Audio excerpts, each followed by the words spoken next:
അപ്പോൾ ഇന്ന് നമ്മൾ നോക്കാൻ പോകുന്നത് ഇമ്പോർട്ടൻ്റ് ആയിട്ടുള്ള കുറച്ച് ബുക്ക് ആൻഡ് ഓതേഴ്സ് ആണ്. അതിൽ തന്നെ നമ്മൾ മെയിൻലി ഫോക്കസ് ചെയ്യണത് ഇമ്പോർട്ടൻറ്റ് സ്പോർട്സ് പേഴ്സണാലിറ്റികളും അവരുടെ ഓട്ടോബയോഗ്രഫികളാണ്. ഫസ്റ്റത്തെയാണ് Ace Against Odds. Ace Against Odds എന്ന് പറയുന്നത് സാനിയ മിർസയുടെ ഓട്ടോബയോഗ്രഫിയാണ്. അതെങ്ങനെ കണക്ട് ചെയ്ത് വെക്കാന്ന് വെച്ച് കഴിഞ്ഞാൽ, ഇവിടെ സാനിയ മിർസ നിൽക്കുന്ന കാണുന്നല്ലേ, ഐസിൽ നിൽക്കുന്ന സാനിയ മിർസ, അതേപോലെ തന്നെ ഐസി കൂടെ ഓടുന്ന സാനിയ മിർസ. അപ്പോൾ ഐസി കൂടെ ഓടുന്ന സാനിയ മിർസനെ മനസ്സിലോട്ട് കൊണ്ടുവന്നു കഴിഞ്ഞാൽ ഐസിൽ നിന്ന് നമുക്ക് എയ്സ് എന്ന് കണക്ട് ആക്കാൻ പറ്റും, എയ്സ്. അതേപോലെ തന്നെ ഓടുന്നതിൽ നിന്ന് ഓഡ്സ് എന്ന് കണക്ട് ആക്കാൻ പറ്റും. അപ്പോൾ എയ്സ് അഗെയിൻസ്റ്റ് ഓഡ്സ് എന്ന് പറയുമ്പോൾ ജസ്റ്റ് ഇങ്ങനെ ആലോചിച്ചാൽ മതി. ഈ പിക്ചറിൽ ഐസി കൂടെ ഓടുന്ന സാനിയ മിർസനെ ആലോചിച്ച് കഴിഞ്ഞ് കഴിഞ്ഞാൽ എന്ത് കിട്ടും? എയ്സ് അഗെയിൻസ്റ്റ് ഓഡ്സ് എന്ന് പറയുന്നത് നമുക്ക് ഈസിലി കണക്ട് ചെയ്തെടുക്കാൻ പറ്റും. ഓക്കെ, അടുത്തതാണ് playing to win. Playing to win എന്ന് പറയുന്നത് ആരുടെയാണ്? സൈന നെഹ്വാളിന്റെ ഓട്ടോബയോഗ്രഫിയാണ്, ബുക്കാണ്. അപ്പോൾ അത് എങ്ങനെ കണക്ട് ആക്കും എന്ന് വെച്ച് കഴിഞ്ഞാൽ, സൈന നെഹ്വാളിന്റെ സൈനയിൽ നിന്ന് നമുക്ക് എന്ത് ചെയ്യാൻ പറ്റും? സൈന്യം എന്ന് കണക്ട് ആക്കി കൂടെ, സൈന്യം. ഓക്കെ, സൈന്യങ്ങൾ എപ്പോഴും യുദ്ധം ചെയ്യണത് എന്തിനു വേണ്ടിയിട്ടായിരിക്കും? ഫൈറ്റിംഗ്. അവർ ഫൈറ്റ് ചെയ്യുന്നതിന് വേണ്ടിയിട്ടായിരിക്കും, വിജയിക്കാൻ വേണ്ടിയിട്ടായിരിക്കും.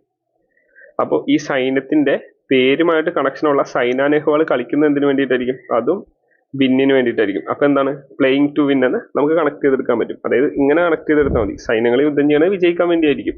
അതേപോലെ തന്നെ സൈന നെഹ്വാൾ, സൈന്യത്തിന്റെ പേരുമായിട്ട് കണക്റ്റുള്ള സൈന നെഹ്വാൾ കളിക്കുന്നതിന് വേണ്ടിയിട്ട് വിജയിക്കാൻ വേണ്ടിയിട്ടായിരിക്കും. അപ്പൊ പ്ലേയിങ് ടു വിൻ എന്ന് നമുക്ക് കണക്ട് ചെയ്തെടുക്കാൻ പറ്റും കേട്ടോ.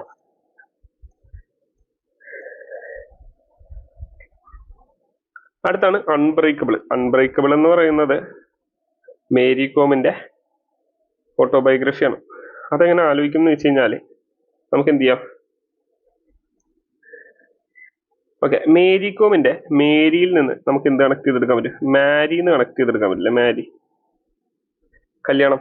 അതേപോലെ തന്നെ കോമിൽ നിന്ന് നമുക്ക് എന്ത് ചെയ്താൽ പറ്റും? കൊമ്പെന്ന് കണക്ട് ചെയ്തെടുക്കാൻ പറ്റില്ല, കൊമ്പ്.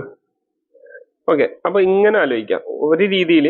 അതായത് ഇപ്പോ ജസ്റ്റ് ഇങ്ങനെ ചിന്തിക്കാം. അതായത് കല്യാണത്തിന് ശേഷം, അതായത് after marriage, husband and wife തമ്മിൽ കൊമ്പ് കോർക്കുക. കൊമ്പ് കോർക്കുക മീൻസ് അടി ഉണ്ടാക്കുക. അടി ഉണ്ടാക്കിയാലും അവ തമ്മിലുള്ള ബോണ്ട് എന്ന് പറയുന്നത് അൺബ്രേക്കബിൾ ആയിരിക്കും എന്ന് കണക്ട് ചെയ്ത് വെക്കാം.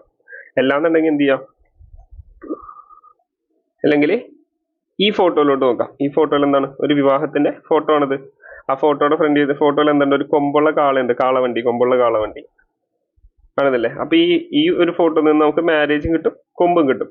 അപ്പൊ ഒരു കാര്യം കൂടെ ഓർക്കാം, എന്താണ്? ഈ കാളവണ്ടിക്ക് ബ്രേക്ക് ഇല്ലാത്ത കാളവണ്ടി കേട്ടോ, അങ്ങനെ ആലോചിച്ചാൽ മതി. ബ്രേക്ക് ഇല്ലാത്ത കാളവണ്ടിയിൽ കല്യാണം, അങ്ങനെ ആലോചിച്ചാൽ മതി കേട്ടോ. അപ്പോൾ ജസ്റ്റ് കണക്ട് ചെയ്തെടുക്കാൻ പറ്റും. ഓക്കെ, അടുത്തത് സണ്ണി ഡേയ്സ്. സണ്ണി ഡേയ്സ് എന്ന് പറയുന്നത് സുനിൽ ഗവാസ്കറിന്റെ ഓട്ടോബയോഗ്രഫിയാണ്. ഇവിടെ സൺ ഉണ്ട്, അതേപോലെ തന്നെ ഇവിടെ സുനിലിന്റെ SUN, സുനിലിനും കിട്ടൂല, സണ്ണിനൊക്കെ കിട്ടില്ല നമുക്ക്. അപ്പൊ ഈ സണ്ണ് തമ്മിൽ കണക്ട് ചെയ്ത് വെച്ച് കഴിഞ്ഞാൽ സണ്ണി ഡേയ്സ് എന്ന് പറയുന്നത് സുനിൽ ഗവാസ്കറിന്റെ ഓട്ടോബയോഗ്രഫിയാണ്. അല്ലാന്നുണ്ടെങ്കിലോ സണ്ണി എന്നറിയപ്പെടുന്നത് സുനിൽ ഗവാസ്കർ തന്നെയാണ് കേട്ടോ. സണ്ണി എന്നറിയപ്പെടുന്നത് സുനിൽ ഗവാസ്കർ തന്നെയാണ്. ഓക്കെ ഓക്കെ, അടുത്താണ് ഗോൾഡൻ ഗേൾ. ഗോൾഡൻ ഗേൾ എന്ന് പറയുന്നത് PT ഉഷയുടെ ഓട്ടോബയോഗ്രഫിയാണ്.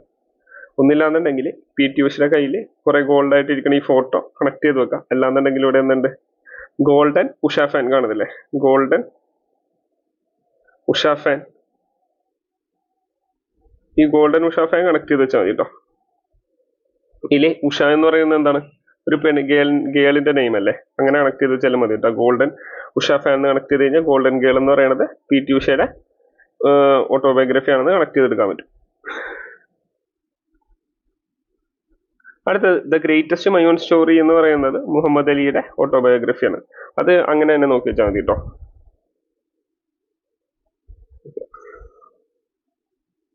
അടുത്താണ് straight from heart. Straight from heart എന്ന് പറയുന്നത് കപിൽ ദേവിന്റെ ഓട്ടോബയോഗ്രഫിയാണ്. അത് എങ്ങനെ ആലോചിച്ചെടുക്കും എന്ന് വെച്ച് കഴിഞ്ഞാൽ, കുറച്ച് നാൾ മുമ്പ് വരെ എന്തായിരുന്നു? കപ്പ് ട്രെൻഡിങ് ആയിരുന്നു. കപ്പ് ഓർക്കുന്നുണ്ടോ? എന്തായാലും ആരെങ്കിലും ബർത്ത്ഡേ വന്നാലും, അല്ലാന്നുണ്ടെങ്കിൽ വാലന്റൈൻസ് ഡേ വന്നാലും, എന്ത് വന്നാലും ഈ കപ്പിൽ അവരുടെ ഫോട്ടോ അടിച്ചു കൊടുക്കലും, പിന്നെ അതേപോലെ തന്നെ കപ്പ് മേലെ എന്തെങ്കിലും എഴുതിയിട്ട് കൊടുക്കുന്നത്, അങ്ങനെ കപ്പ് ട്രെൻഡിങ് ആയിട്ടുള്ളൊരു സമയമായിരുന്നു. അപ്പോൾ നമുക്കൊക്കെ നമ്മ ഒരാൾക്ക് ഗിഫ്റ്റ് കൊടുക്കുന്നുണ്ടെങ്കിൽ നമ്മൾ സ്ട്രൈറ്റ് ഫ്രം ഹാർട്ട് അവർക്ക് എന്ത് കൊടുക്കത്തുള്ളൂ? ഗിഫ്റ്റ് കൊടുക്കുള്ളൂ. അപ്പൊ സ്ട്രൈറ്റ് ഫ്രം ഹാർട്ട് ഗിഫ്റ്റ് ആയിട്ട് നമ്മൾ ഒരു കപ്പ് കൊടുത്തായിട്ട് ആലോചിച്ചാൽ മതി ആർക്കെങ്കിലും കേട്ടോ. ഒരു കപ്പ് മേലെ ഫോട്ടോ അടിച്ചിട്ടുള്ളൊരു കപ്പോ അങ്ങനെ എന്തെങ്കിലും നമ്മൊരു ബർത്ത്ഡേക്കോ അല്ലെങ്കിൽ വാലന്റൈൻസ് ഡേക്കോ നമ്മൾ എന്ത് ചെയ്ത് സ്ട്രൈറ്റ് ഫ്രം ഹാർട്ട് ഗിഫ്റ്റ് ആയിട്ട് ഒരു കപ്പ് കൊടുത്തതായിട്ട് കണക്ട് ചെയ്ത് വെച്ചാൽ മതി കേട്ടോ. അങ്ങനെയാണെന്നുണ്ടെങ്കിൽ കപ്പിൽ നിന്ന് കപിൽ ദേവും കിട്ടും, സ്ട്രൈറ്റ് ഫ്രം ഹാർട്ടും നമുക്ക് കണക്ട് ചെയ്തെടുക്കാൻ പറ്റും കേട്ടോ.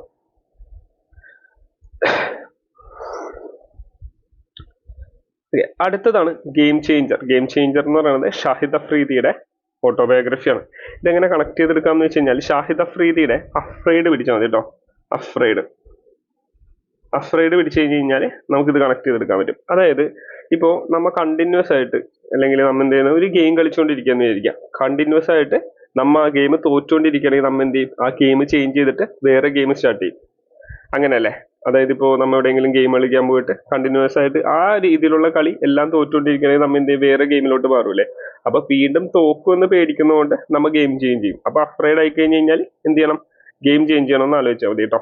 അങ്ങനെ ആലോചിച്ച് കഴിഞ്ഞ് കഴിഞ്ഞാൽ ഷാഹിദ് അഫ്രീദിയുടെ എന്താണ് ഓട്ടോബയോഗ്രഫി ആണ് എന്ത് ഗെയിം ചേഞ്ചറിന് നമുക്ക് ഈസിലി കണക്ട് ചെയ്തെടുക്കാൻ പറ്റും.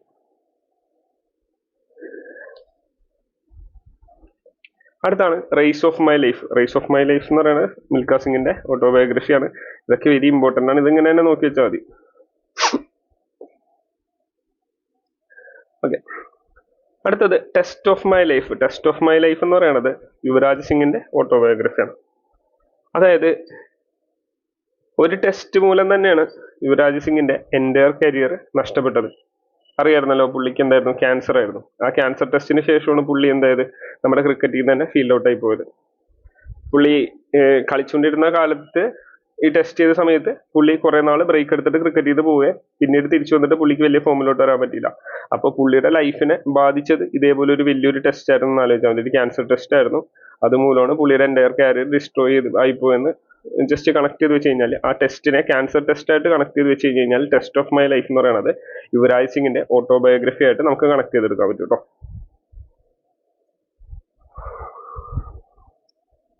281 ആൻഡ് ബിയോണ്ട്. 281 ആൻഡ് ബിയോണ്ട് എന്ന് പറയുന്നത് VVS ലക്ഷ്മന്റെ ഓട്ടോബയോഗ്രഫിയാണ്. ഇത് അത്യാവശ്യം എല്ലാവർക്കും അറിയുന്ന ഒരു പേരാണ്, VVS ലക്ഷ്മന്റെ ഓട്ടോബയോഗ്രഫി.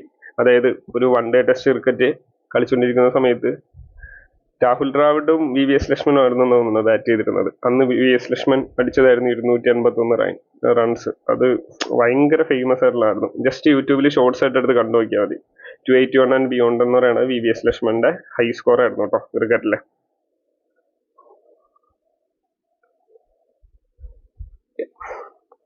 അടുത്തതാണ് ഇംപെർഫെക്റ്റ്. ഇംപെർഫെക്റ്റ് എന്ന് പറയുന്നത് സഞ്ജയ് മഞ്ജരേക്കറിന്റെ ഓട്ടോബയോഗ്രഫിയാണ്. ഇതെങ്ങനെ കണക്ട് ചെയ്ത് വെക്കും എന്ന് വെച്ച് കഴിഞ്ഞാൽ എങ്ങനെ കണക്ട് ചെയ്ത് വെക്കും, അതായത് ഈ മഞ്ജരേക്കറിന്റെ മഞ്ഞ എന്ന് പിടിച്ചൂടെ, MANJA മഞ്ഞ. ഓക്കെ, അപ്പോൾ ജസ്റ്റ് ഇങ്ങനെ ആലോചിക്കാം, നമ്മ എന്താണ് നല്ല വെൽ സെറ്റപ്പ് നല്ല പെർഫെക്റ്റ് ലുക്കിൽ ഏതെങ്കിലും വെള്ളയൊക്കെ ഇട്ടിട്ട് ഒരു കല്യാണത്തിന് പോയിക്കാന്ന് വിചാരിക്കാം. അപ്പോൾ അവിടെ നിന്ന് കറിയിൽ നിന്ന് നമ്മുടെ ഷർട്ടിൽ ഇത്തിരി മഞ്ഞക്കറി വീണ് കഴിഞ്ഞ് കഴിഞ്ഞാൽ നമ്മുടെ പെർഫെക്റ്റ് ലുക്ക് എന്താവും, ഇംപെർഫെക്റ്റ് ലുക്ക് ആവും എന്ന് ആലോചിച്ചാൽ മതി. മനസ്സിലായോ? മഞ്ഞക്കറി വീണാൽ നമ്മുടെ പെർഫെക്റ്റ് ലുക്ക് എന്നുള്ളത് ഇംപെർഫെക്റ്റ് ലുക്ക് ആവുമെന്ന് കണക്ട് ചെയ്ത് വെച്ച് കഴിഞ്ഞാൽ നമുക്ക് എന്ത് കിട്ടും, ഇംപെർഫെക്റ്റ് എന്ന് പറയുന്നത് സഞ്ജയ് മഞ്ജരേക്കറിന്റെ ഓട്ടോബയോഗ്രഫി ആണ് കണക്ട് ചെയ്ത് കിട്ടും കേട്ടോ. ഇത് തന്നെ ഇങ്ങനെ ആലോചിച്ചാൽ മതി. നല്ല പെർഫെക്റ്റ് ലുക്കിൽ അന്ന് പിള്ളേര് ഇതിലോ മഞ്ഞക്കറ കണ്ടോ മേത്തൊക്കെ, മഞ്ഞക്കറ ആയി കഴിഞ്ഞപ്പോൾ ഇംപെർഫെക്റ്റ് ലുക്കായി എന്ന് കണക്ട് ചെയ്ത് വെച്ചാൽ മതി കേട്ടോ.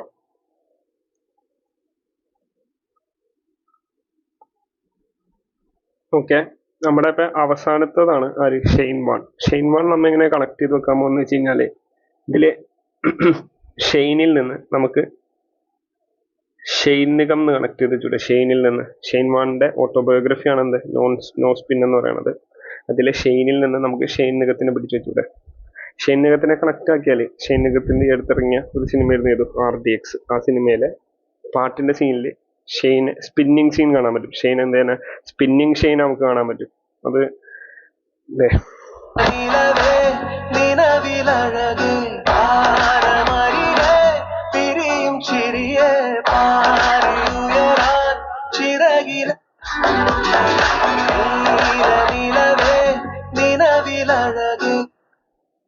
ഈ ഒരു സീൻ ഓർത്ത് വെച്ച് കഴിഞ്ഞാൽ ഷെയ്ൻ വാണിന്റെ ഓട്ടോബയോഗ്രഫിയാണ് നോ സ്പിൻ എന്ന് നമുക്ക് ഈസിലി കണക്ട് ചെയ്ത് വെക്കാൻ പറ്റും.